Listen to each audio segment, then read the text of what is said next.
Assalamu alaikum. I am your host Talha Khan and welcome to another exciting episode of our podcast. आज के podcast के episode में हम discuss करेंगे कि नॉन बैंकिंग फाइनेंशियल कंपनीज़ क्या होती हैं।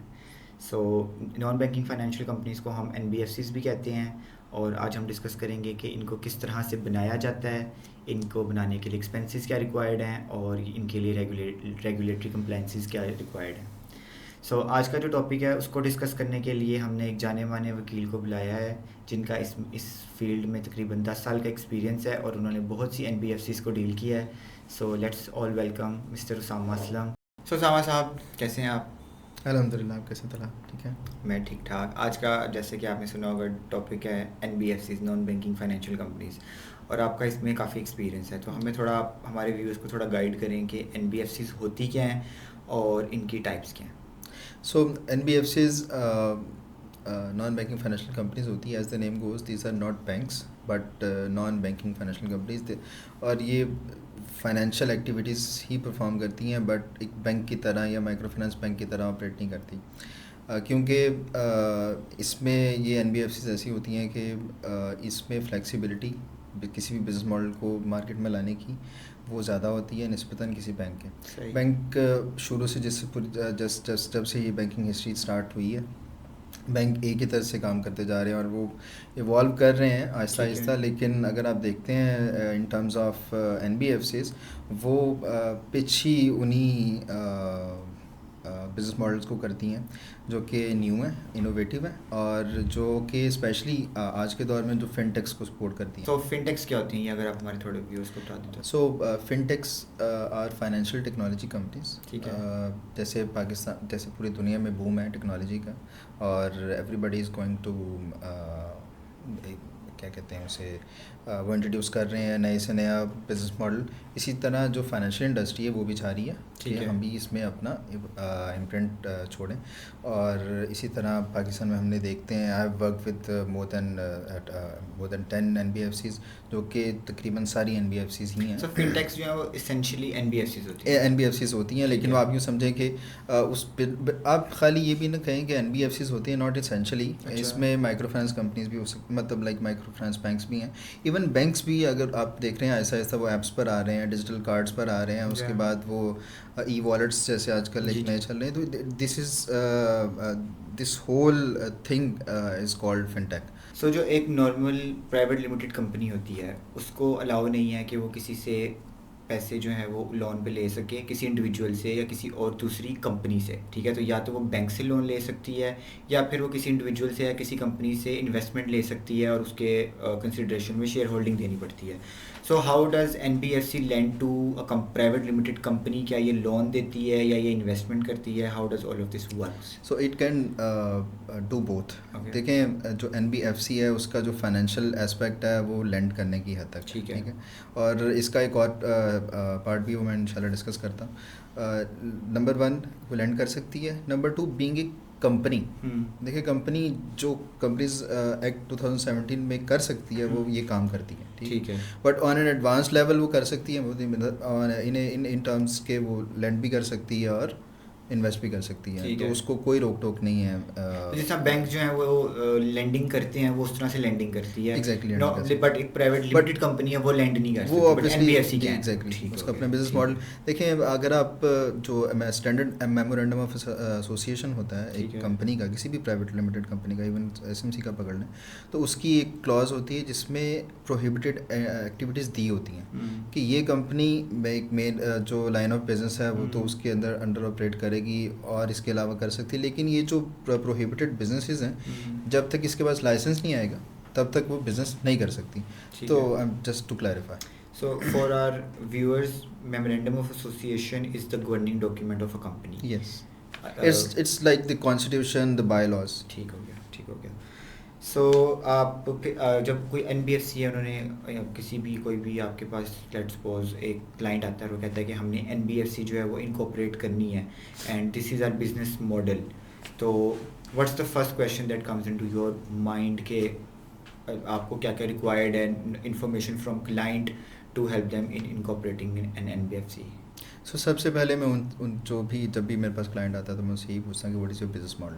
ठीक है। मैं ये देखता हूँ कि पहले ऑब्वियसली मार्केट में हर रोज़ एक नया बिजनेस मॉडल एंटर हो रहा है। ठीक है। और इवन के एसईसीबी भी एक्सप्लोर कर रहा है कि कौन कौन सा बिजनेस मॉडल हमारे पास आ सकता है और किस किस को हम रेगुलेट कर सकते हैं। अब सिंस मेरे सामने तमाम रेगुलेशंस रूल्स मौजूद हैं एंड ठीक है। I gone through a lot of legal regulations, तो मुझे पता चल जाता है कि आप ओके, क्या आप थोड़ा सा स्पेसिफाई कर सकते हैं कि जो लॉ है वो एनबीएफसीज को कौन कौन से बिजनेस मॉडल्स जो है वो अलाउ करता है? सो ऐसे है कि अगर आप रेगुलेशंस पढ़ते हैं, Yeah. इवन के कुछ अर्सा पहले इन लोगों ने गाइड भी अपलोड की थी अपने ठीक है। अपने पोर्टल पे ठीक एसईसीपी है। ने। सो वहाँ से जब आप गाइड देते हैं, so they have bifurcated NBFCs into two. ठीक सो है। वन इज़ लेंडिंग ठीक एंड है। One is fund management. Okay. आप जो लेंडिंग है उसमें आप माइक्रो फाइनेंस कर सकते हो, उसमें आप इन्वेस्टमेंट फाइनेंस सर्विसेज की ठीक है। दे सकते हैं। फिर अगर मैं उसको मतलब हाउसिंग सर्विसेज होती है, लीजिंग सर्विसेज होती हैं, ये सारी लेंडिंग में आ रही हैं। इसको अगर आप नैरो डाउन करें तो उसमें बीएनपीएल आ जाता है, आप उसमें ये इजी वेज आ जाता है, BNPL buy now buy now pay pay letter आ ठीक जाता है। जैसे इजी वेज एक्सेस है आजकल बड़ा इन वोग है। उसके बाद जो लीजिंग का मॉडल है, इसमें जैसे फ़ोन्स आप लोग लीज पे देते हैं।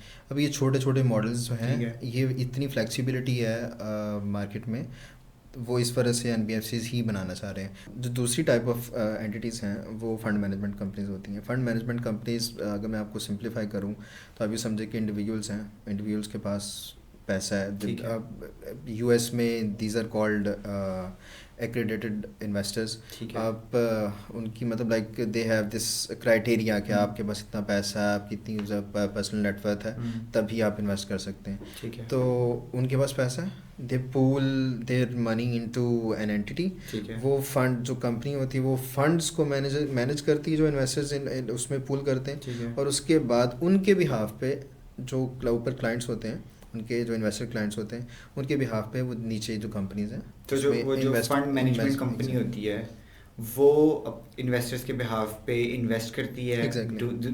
डिफरेंट दूसरी कंपनीज के अंदर, यस। और फिर जो उसमें से how does profit sharing work in this scenario? So इसमें आप यूँ समझें कि प्रॉफिट शेयरिंग इन सेंस ऐसी होती नहीं जितना जैसे काम कंपनी में होती। इसमें ये होता है कि अगर आप लेट्स से कि मैं अगर आपको एग्जांपल दूं venture capital, private equity and venture capital companies के लिए, ठीक है। मैंने काफ़ी private equity and venture capital companies के साथ काम किया जो कि इस बिज़नेस में हैं। मैं आपको स्ट्रक्चर अगर मैं नैरो डाउन करूँ, उसमें ये है कि वो मेन कंपनी, ठीक है, सॉरी मैनेजमेंट कंपनी, ठीक है, मैनेजमेंट कंपनी इन्वेस्ट करती है, और वो जो क्या नाम है, जो कंपनीज हैं उसकी वो इक्विटी लेती है, ठीक है, और जो पीछे इन्वेस्टर्स होते हैं उनको यूनिट्स देती है, ठीक है। सो देयर इज दिस, वैसे तो वो कंपनी होती है प्राइवेट लिमिटेड कंपनी, लेकिन लॉ ने उसको ऐसा बनाया है, जैसे प्राइवेट फंड रेगुलेशन है 2015 की, लॉ ने उसको डिफाइन किया कि आपने इसी तरह ही काम करना है। अब आप ठीक है इन नेम एंड लैंग्वेज के यार प्रॉफिट शेयरिंग कैसी होती है, लॉसेस कैसे होते हैं, बट मैं क्योंकि एक वो तरीका है इस काम करने का इन इंटरनेशनल मार्केट, तो यहाँ पे भी वही तरीका रह जाए। आप देखेंगे कि वो उनको यूनिट्स मिलते हैं, जैसे ही कंपनी प्रॉफिटेबल होती है वो पैसे वहाँ पे वापस आते हैं उस फंड कंपनी में। फंड कंपनी जो है fund management company gives the money back to the investors with the profit pro rata to their units. So जो फंड मैनेजमेंट कंपनी होती है इसका अपना इंटरनल गवर्निंग स्ट्रक्चर क्या होता है? Like does it work like normal जो private limited company होती है उसके अंदर एक बोर्ड ऑफ डायरेक्टर्स होते हैं और एक जनरल मीटिंग शेयर होल्डर्स होते हैं? तो जो मैनेजमेंट फंड कंपनी है इसका अपना एक जो स्ट्रक्चर है वो क्या होता है? तो इट्स नथिंग डिफरेंट। असल में जो एनबीएफसी है वो या तो पब्लिक कंपनी बन सकती है या वो प्राइवेट लिमिटेड कंपनी बन सकती है। तो आप ये समझे कि it operates similar to a private limited company. Mostly जो जिनके साथ मैंने किया है विद एक्सेप्शन विद 1 or 2, बाकी सब प्राइवेट लिमिटेड कंपनीज है। पहले एक रिक्वायरमेंट थी, अभी अगर आप अगर simple if you log on to SECP's website, उसके ऊपर जो उन्होंने एक वर्क फ्लो दिया हुआ उसमें पब्लिक कंपनीज रिक्वायरमेंट है, but I know I been working with SECP for long now, और जितना मेरे मेरा एक्सपीरियंस है हम प्राइवेट लिमिटेड कंपनीज में जाते हैं।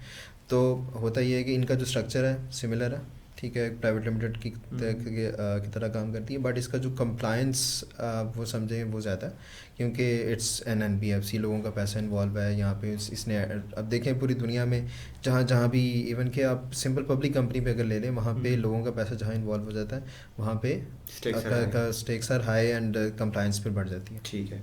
सो अब हम एनबीएफसीज की बात कर रहे हैं तो थोड़ा सा हमें, क्योंकि ऑब्वियसली हमारे व्यूअर्स जो हैं उनको इस बारे में इतना नहीं पता कि कंपनीज इनकॉर्पोरेट कैसे होती हैं, स्पेशली एनबीएफसीज।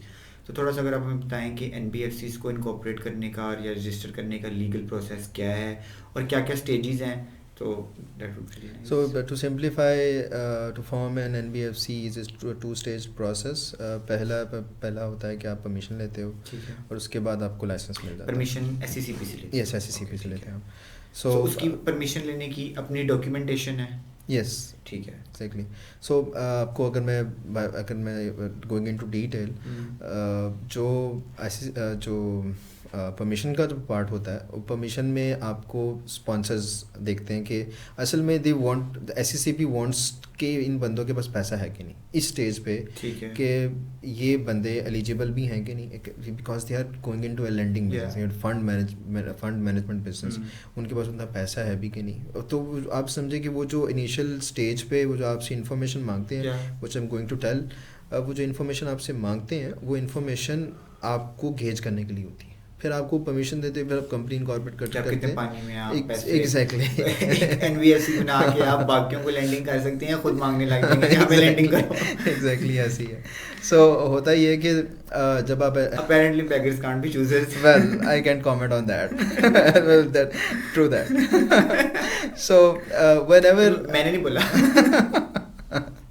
अच्छा, so whenever you want to incorporate a NBFC, जब इवन कि मेरे पास क्लाइंट्स आते हैं तो उनको मैं उनसे इन्फॉर्मेशन सीख करता हूँ कि आपके स्पॉन्सर्स कौन है और आपका सीईओ कौन है, आपका proposed, it is all proposed, आपका प्रपोज्ड डायरेक्टर कौन है, स्पॉन्सर कौन है। स्पॉन्सर का क्या मतलब है? सो स्पॉन्सर या फिर फाउंडर क्या मतलब? सो फाउंडर, ये तो एक आप ये समझे स्टार्टअप की लैंग्वेज में फाउंडर है जिसने फाउंड की company, but in terms of law share holder भी एक टर्म है, बट वो कंपनी एक्ट की, लेकिन in terms of NBFC laws, sponsor वो बंदा है जो कि अपना पैसा इन्वेस्ट करता है इस स्पेशल बिजनेस के लिए। ठीक है। सो जब भी वो आते हैं मेरे पास तो मैं उनको ये कहता हूँ कि अच्छा what is who is the sponsor who will become the CEO, क्योंकि देखें हो सकता है एक person is not becoming a sponsor and he is becoming the CEO of the company. CEO को ज़रूरत नहीं कि वो एक शेयर ले। पाकिस्तान में एक डायरेक्टर बनने के लिए स्पॉन्सर होना ज़रूरी है, यानी एक शेयर लेना ज़रूरी है उसको।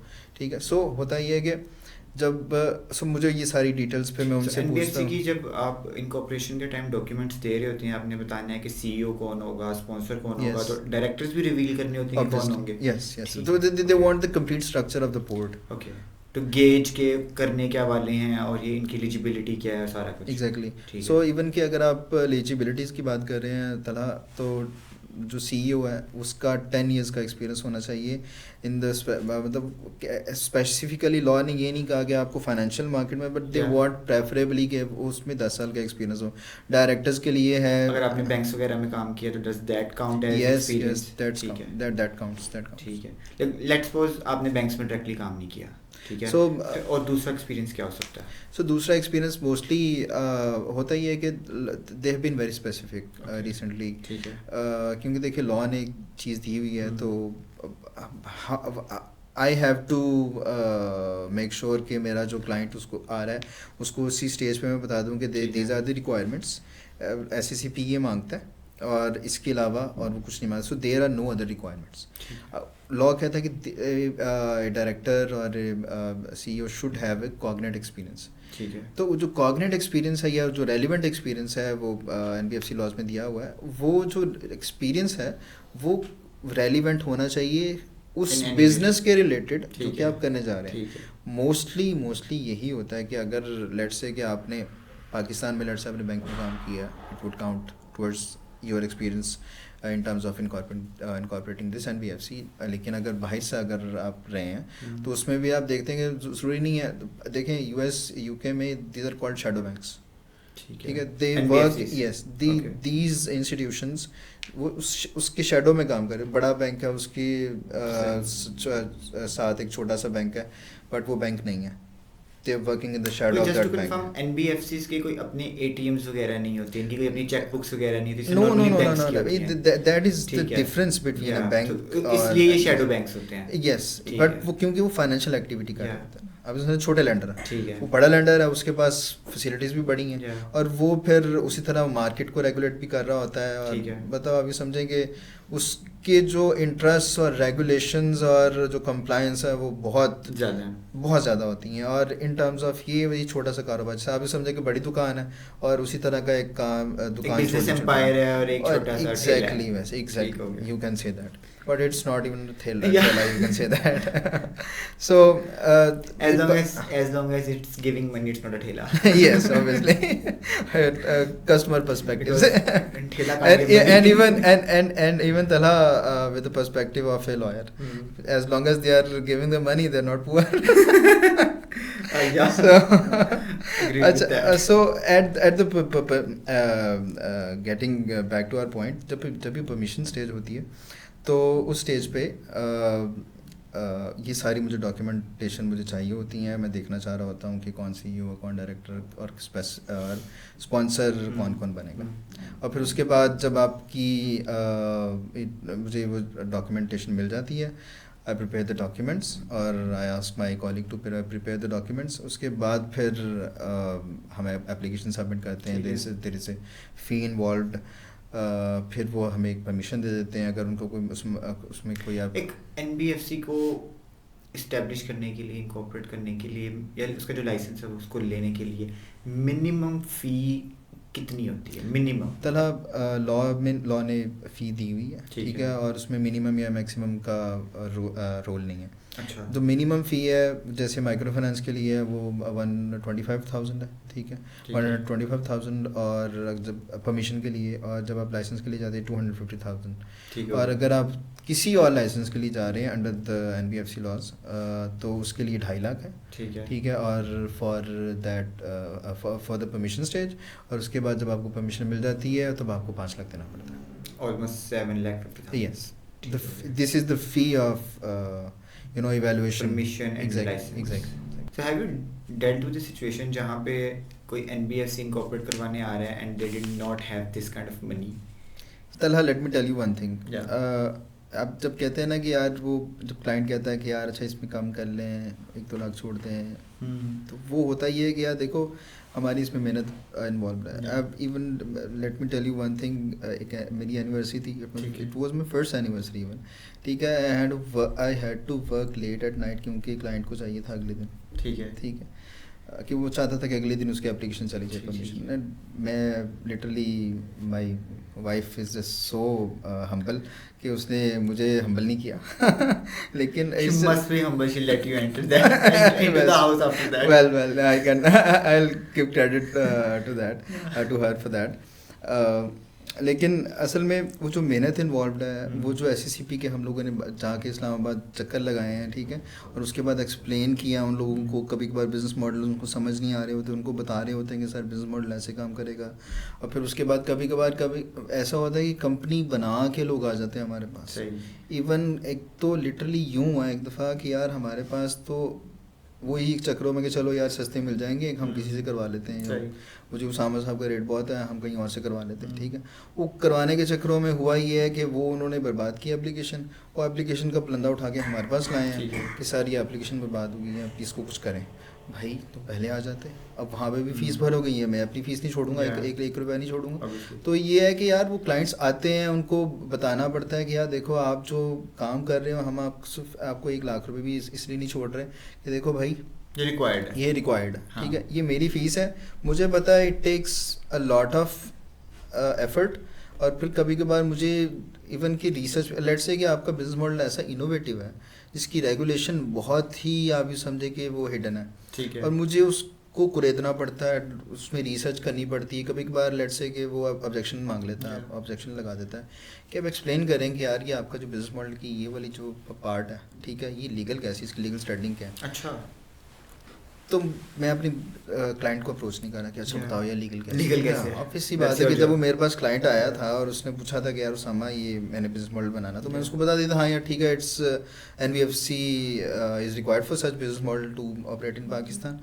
तो अब वो उसकी लीगैलिटी उसको देखना, उसको उस पर रिसर्च करना, it may take week, a month or 2 months even I would say, depending on heaven the knows nature कि of exactly business model. exactly। तो वो जब clients जब भी आते हैं तो they should understand कि यार what is, because देखें आप जब NBFC बनाने आ रहे हैं you should come with that mind कि NBFC की जो अपनी रिक्वायरमेंट है ना, जो आप ये इंशाल्लाह हम जिस पर डिस्कस करेंगे, जो अपनी रिक्वायरमेंट है वो बहुत बड़ी है। तो कम से कम भी आपको जो लाइसेंस आपको है वो 1 करोड़ रुपए का, 10 million इज 1 करोड़, ठीक है। तो 1 करोड़ रुपए का लाइसेंस, आप 1 करोड़ रुपये का लाइसेंस दे रहे हैं और उसमें से अगर मैं आपसे कहता हूँ यार 2% मेरी फीस है, ठीक है, तो 2% इज माई फी। वो इस वजह से कि यार नहीं क्योंकि आपके पास बहुत पैसा नहीं भाई, मेरी मेहनत बहुत उसमें ज़्यादा, ठीक है। और स्पेसिफिकली जब ये आप अगर आप जैसे मैंने आपको बताया बिजनेस मॉडल्स के लिहाज से आपको फिर उतनी तंगी भी काटनी पड़ती है। कभी कभार SCCP रिलक्टेंट हो जाता है, आपको खुद जाके उठ के जाना पड़ता है कि यार ये जो है बिजनेस मॉडल जो है वो चल सकता है NBFCs के लॉज के साथ कंप्लाइंट है। अच्छा, अभी आपने जिक्र किया था कि कभी कभी जो क्लाइंट्स हैं वो किसी और के साथ काम करवा के आते हैं, सस्ते पैसों में करवाने की कोशिश करते हैं, वो नहीं सही काम होता। सो एक काम जो ख़राब हो गया, किसी ने ख़राब कर दिया है, उसको सही करना इजी है या एक स्क्रैच से काम करना जो है वो इजी है, एक जब आप एप्लीकेशन वगैरह दे रहे हैं? ऑब्वियसली किसी का ख़राब काम दोबारा ठीक करना it's like doing it from the scratch.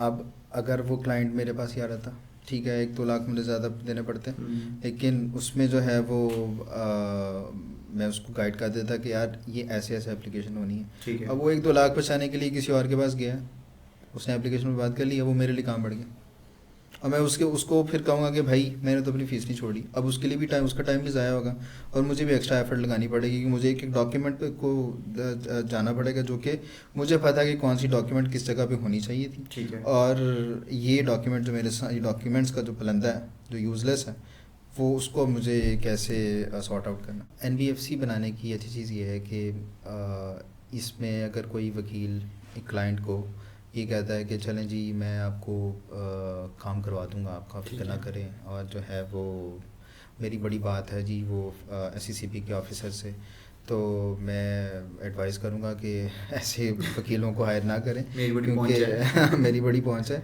वो इस वजह से कि मेरा जितना एक्सपीरियंस रहा है, जितनी भी NBFCs बनाई हैं, हम इवन के जाके SCCP के अंदर उनके साथ मीटिंग्स करके आए, किसी ने भी एक दफ़ा ये बात नहीं की कि सर हमारा भी कुछ सोचें, ठीक है। This is the cleanest compliance process, और अगर आप इस प्रोसेस से नहीं गुजरते और अगर आपको कोई वकील आपके 2 लाख बचा के 1 लाख बचा के आपको ये आसरा दे रहा है, तो you are falling into a pit whole.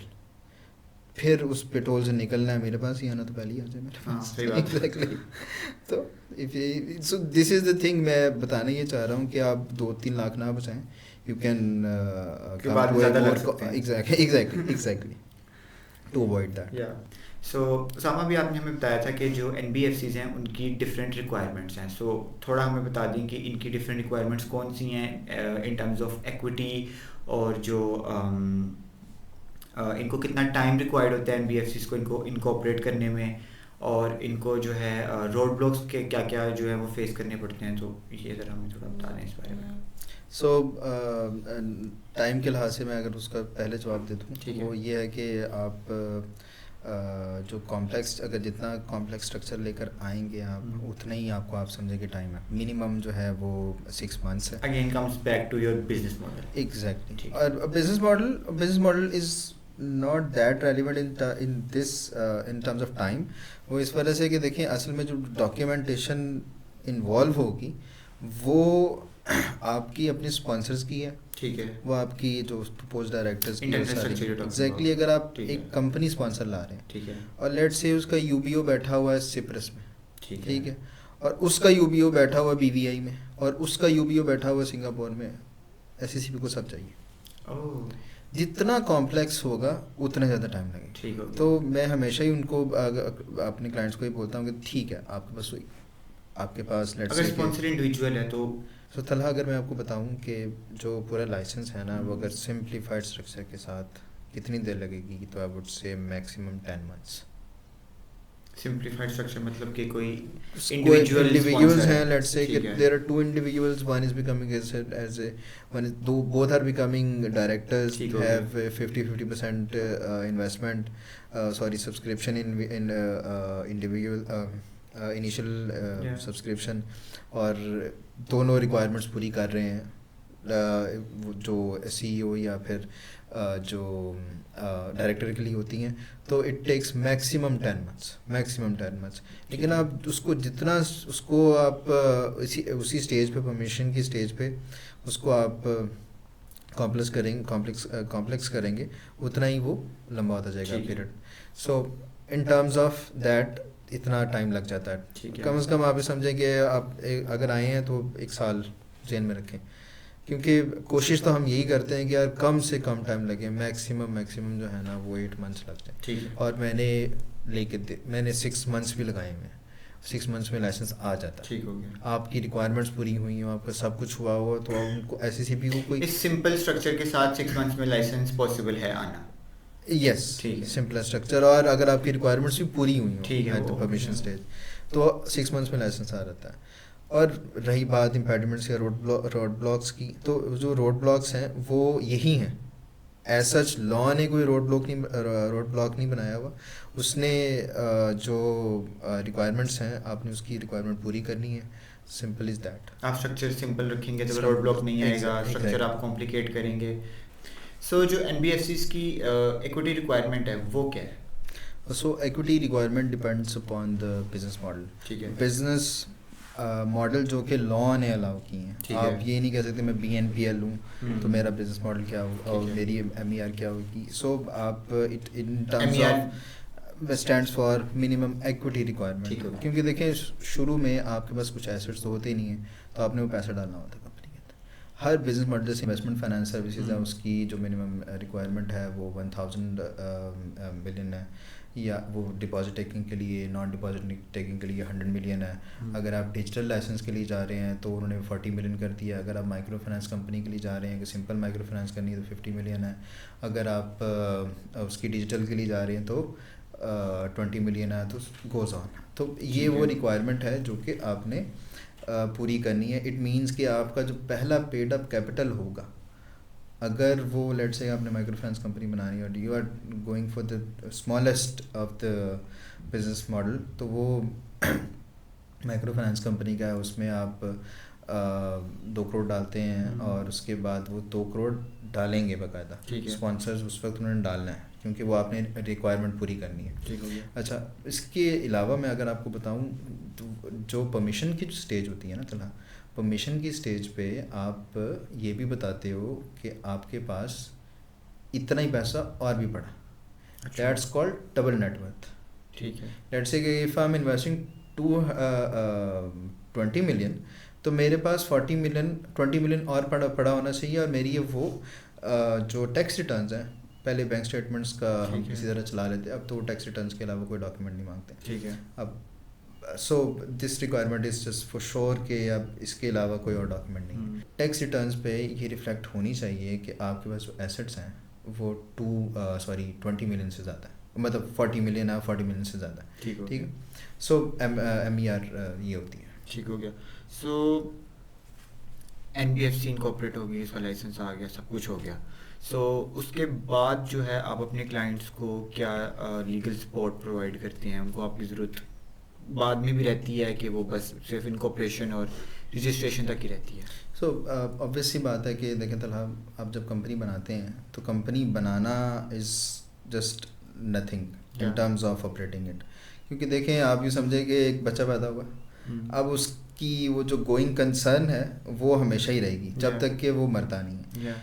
तो वो जो गोइंग कंसर्न है ना, उसको लेकर चलना, उसको बताना कि यार इसको, अभी समझे कि उंगली पकड़ के मुझे चलाना। ठीक है। तो वो जो उंगली पकड़ के चलाना, देखें कुछ तो एंटरप्रेन्योर्स हैं वो कुछ बहुत ही एक्सपीरियंस्ड होते हैं, उनको ये ज़रूरत नहीं होती। अक्सर मैंने देखा है कि यार वो कहते हैं कि यार हम खुद ही कर लेंगे, लेकिन मोस्टली जो है वो मैंने देखा है, मतलब 99% मेरे जो क्लाइंट्स हैं, ठीक है, वो यही चाहते हैं कि यार वो कोई वकील हमारे साथ काम करे। तो वो जो अभी समझें कि मेरे क्लाइंट्स को सपोर्ट चाहिए, ठीक है। वो सपोर्ट क्या है? वो सपोर्ट ये है कि उन्होंने एग्रीमेंट्स बनाने हैं, उन्होंने जो फाइनेंशियल देखिए मॉडल तो उन्होंने बना लिया, अब उसको मार्केट में लाना है, कौन से एग्रीमेंट्स चाहिए होंगे, कैसी टर्म्स चाहिए होंगी, और फिर उसके बाद कंपनी का इंटरनल जो कंप्लायंस का जो सिस्टम है वो कैसे काम करेगा, तो वो मुझे बताना है। 99% जो है जो एंटरप्रेन्योर्स इस काम में आते हैं, they want legal expertise. There is 1% chance कि कोई बंदा हायर ना करे और बगैर किसी वकील के वो ये कंप्लायंस खुद ही मामला हैंडल कर ले। देयर इज़ 1% चांस, बिकॉज अगर NBFCs मैंने जितनी बनाई हैं उनमें से 99% हमारे साथ काम करें, ठीक है। It is just the ratio is so less कि अगर आप कहें यार, अगर आप कहें एग्जैक्टली अगर आप कहें कि यार मैं तो ठीक है, मुझे वो मैंने पैसे नहीं बचाए, मैंने वकील को पूरे पैसे दे दिए, तो भाई आगे भी तो काम करना। You have just given birth to a baby, उसके बाद उसकी देख देख आप समझे कि वो जो डॉक्टर के चक्कर हैं वो लगवाना ज़रूरी है ताकि आपके बच्चे को निमोनिया ना हो जाए। आज की हमारी जो डिस्कशन थी NBFCs के बारे में वो बहुत अच्छी रही। Thank you so much for that. So in the end I just want to know कि आपका जो एक्सपीरियंस है NBFCs में सारा मामलात में काम करके, अगर एक कोई इंडिविजुअल है वो NBFC इनकॉर्पोरेट करना चाह रहा है, वो चाह रहा है कि वो इस तरह से एक NBFC इनकॉर्पोरेट करके आगे उसमें अपने ऑपरेशंस चलाए, तो आपकी क्या एडवाइस होगी उस इंडिविजुअल को कि वो क्या कर सकता है, क्या नहीं करना चाहिए? चला सबसे पहले अगर मैं आपको बताऊं, जो सबसे पहली जो आपने चेक लिस्ट में अगर आपने चेक करना है ना, वो ये है कि गेट एन एक्सपर्ट। ठीक है। देखें, अगर आप कहेंगे कि यार मैं एक्सपर्ट के बिना चल लूँगा, दैट हैव एक्सप्लेन्ड, एक्सपर्ट के बिना आप नहीं चल सकते, ठीक है। और सेकेंडली अगर आपको कोई ये बता देता है या आप ही कहीं सोच रहे थे कि यार there must be some way around कि मैं एक एक्सपर्ट को हायर किए बिना मैं ये काम कर लूँगा, तो लोग कर भी लेते हैं, ठीक है। लेकिन जिनसे नहीं हो पाता वो फिर इवेंचुअली हमारे पास ही आते हैं या फिर किसी एक्सपर्ट के पास जाते हैं। तो नंबर 1 इज़ दैट। और सेकंड, देखें जो मैंने रिक्वायरमेंट्स बताई हैं एक CEO के लिए, डायरेक्टर के लिए, वो पूरी करें, ठीक है। और सोचें कि ये जो काम करने जा रहा हूँ इसका मेरे लिए या इवन कि मेरे साथ जो फाउंडर आ रहा है उसके लिए कितना, उसका पर्सनल लाइफ में इम्पैक्ट कितना है, और इवन के बल्कि मैं कहता हूँ कि यार बड़ी सोच के साथ है कि यार इसको पाकिस्तानी इकॉनमी में ये वाला जो बिज़नेस मॉडल है पाकिस्तानी इकॉनमी में कैसे वैल्यू ऐड कर सकता है। इन टर्म्स ऑफ देखिए, आप जब भी एक एंटरप्रेन्योर सोचता है वो अपने साथ एक रोज़ी लाता है लोगों की, ठीक है। तो आप इस सोच के साथ इस बिज़नेस में आए, और बाकी रिक्वायरमेंट्स हैं इंशाल्लाह वो आपको एक्सपर्ट बता देगा, ठीक है। From all this discussion I think I would say कि सिर्फ बड़ी सोच के साथ ना ही बड़ी जेब के साथ हैं। Well exactly that's the major consideration for me. So this was today's topic. Hope you all liked it. Please हमें लाइक करें, शेयर करें हमारे सोशल मीडिया प्लेटफॉर्म्स पे, the link is given below. And अगर कोई ऐसा टॉपिक है जिस पे आप चाह रहे हैं कि हम डिस्कशन करें, आपके लिए किसी गेस्ट को बुलाएं, किसी एक्सपर्ट को बुलाएं, तो काइंडली आप हमें कमेंट्स में बता सकते हैं। Thank you so much.